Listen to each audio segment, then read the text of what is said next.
Hi everyone, hope you're okay. So just wanted to catch up and talk about a project, Holkham Hall, that we did for the Samuel Wyatt Vinery.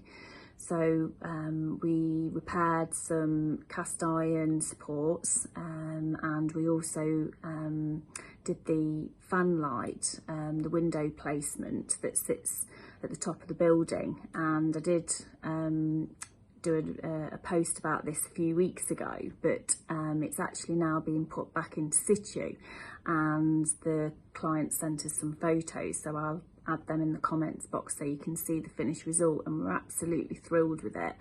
But the good thing is that the client fed back to us that they were really happy with the finish, so I'm just really chuffed about that, because it's not a common sort of repair that we would carry out, as these things are very unique and they don't come along very often, and it was very delicate in its structure, but the finished result looks amazing. So I'm really pleased with that. So, and it's nice that we've got a happy client. So hope everyone's okay, and I look forward to catching up soon.